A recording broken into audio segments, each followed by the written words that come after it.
When it comes to sewing, perfecting the art of cutting out patterns is essential. In this tutorial, we're breaking down everything you need to know about reading your made label pattern, understanding grain lines when working with woven fabric, and the various cutting techniques you'll come across, including when working with interfacing. To kick things off, we'll take a look at all the key information you can find on your made label pattern.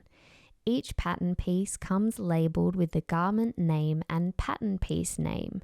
Be sure to take note of the pattern piece name as it will be mentioned directly in the sewing steps. Also listed on each pattern piece is a cutting method. This tells you the way to cut your pattern and the number of pieces you need to cut. We'll break down each method later in this tutorial. If you're sewing a pattern that uses a lining or interfacing, this will be also indicated on the pattern. Taking a look at the pattern outlines, you will see every pattern piece for each size will have both a sewing and a cutting line. The outermost line is the cutting line, which is the line you will follow when cutting out your pattern. The inner line is the sewing line, indicating where you will stitch. The distance between these two lines represents the seam or hem allowance. It's useful to know this when checking out the pattern, but when you're sewing, we will detail the hem or seam allowance for each step in your sewing instructions. You may also notice these other markings on your pattern pieces depending on the garment you are sewing. Shorten lengthen lines, which are marked by a double line. If you need to adjust the length of your garment, these lines indicate the best spot to cut the pattern to either shorten or lengthen it. We have tutorials on both linked below. Style cut lines are marked by a single line and accompanied by text. They indicate where to cut the pattern to create different styles, like a mini versus a midi. Depending on the garment style, your pattern may also have markings for darts, pleats, or gathers.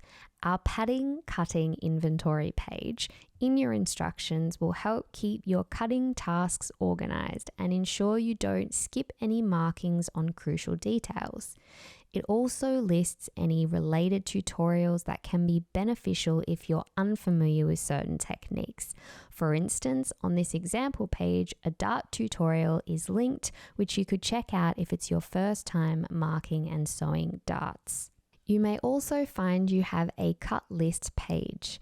This page is only included if you have big square pattern pieces like gathering panels. Instead of being traditional paper pattern pieces, they are listed as measurements. This helps save paper, trees, and your precious assembly time. This brings us to the last and arguably the most crucial marking, the grain line. When working with woven or non-stretch patterns, every pattern piece will have a grain line marking illustrated as a straight line with a double arrowhead. It's essential that the grain line is parallel to the selvage edge of your fabric when cutting out your pattern. This ensures the garment hangs beautifully on your body and avoids any unwanted stretching or seam twisting. The selvage edge of your fabric will have a finished edge which prevents the material from fraying and often includes manufacturing details. If you are cutting with interfacing, both sewn or fusible, find the most stable direction of your interfacing. This will be the direction with the least amount of stretch and align that with your grain line. Alright, that's our prep work done and dusted. Now we're on to the exciting bit, the actual cutting. We have a bit of a love affair with using our rotary cutter and pattern weights as it makes the cutting process much easier, especially when you're working with slippery fabrics like rayon. But of course, if scissors and pins are more your vibe, that's absolutely fine too. Okay, let's get on to the cutting methods. First up, we've got the cut on fold method used for cutting pattern pieces that are symmetrical. Cut on fold patterns will have arrow markings that point toward the cut on fold line.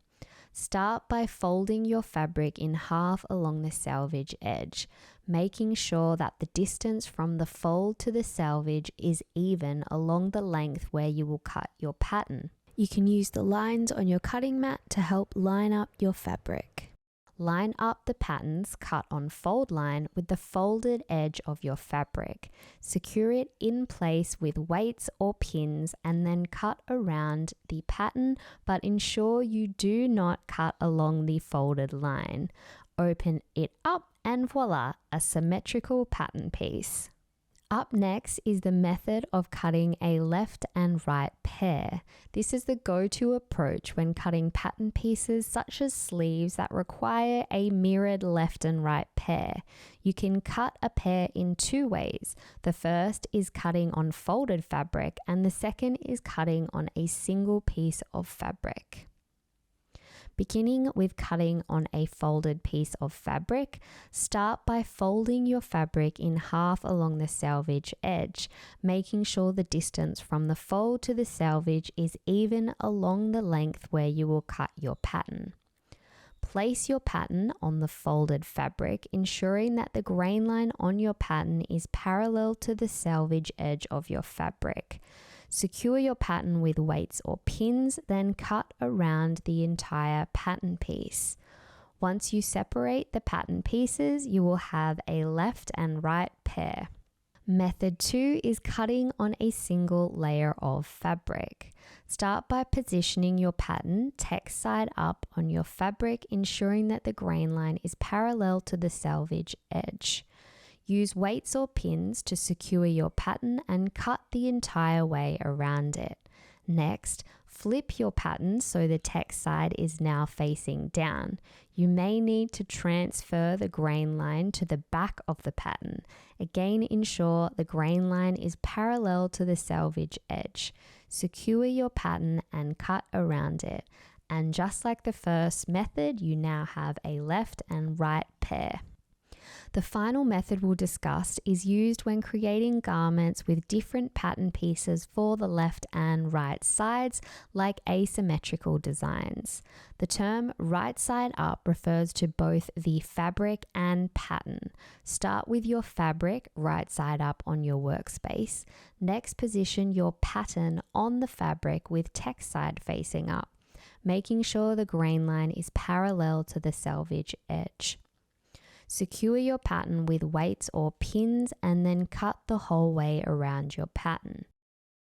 When working with fusible or iron-on interfacing, you may also see instructions to cut glue side up. In this case, follow the same process as cutting right side up, but instead of your fabric being right side up, ensure your interfacing is placed glue side up. To identify the glue side of interfacing, have a look for a textured or bumpy side, and that's the adhesive side. If you are cutting a pair or cutting on fold when using iron-on interfacing, simply ensure the glue sides are folded together and follow the same method instruction as outlined earlier. If you are working with sew-in interfacing, you can simply follow the cutting methods as it does not have a right or wrong side. And we are done. Hopefully you are feeling confident to dive in and cut out your fabric. And remember, the worst case scenario is making a little mistake. So simply purchase a little extra fabric while you are learning. If you love sewing, we've got something to help you plan out your creations. Our awesome and awesomely free PDF sewing planner. Jot down your measurements, hack plans, and supplies for every project and add your fabric swatches and garment sketches. Use one of our 4 croquis models or sketch on the blank planner pages. It also includes a collection planner for organizing swatches and styling ideas for mini wardrobe collections and a 12-month sewing calendar. Get all your measurements sorted with our journal and step-by-step video tutorial, which walks you through how to take each measurement. Download your planner for free at madelabel.co/planner so you can get creative and plan out the wardrobe of your dreams.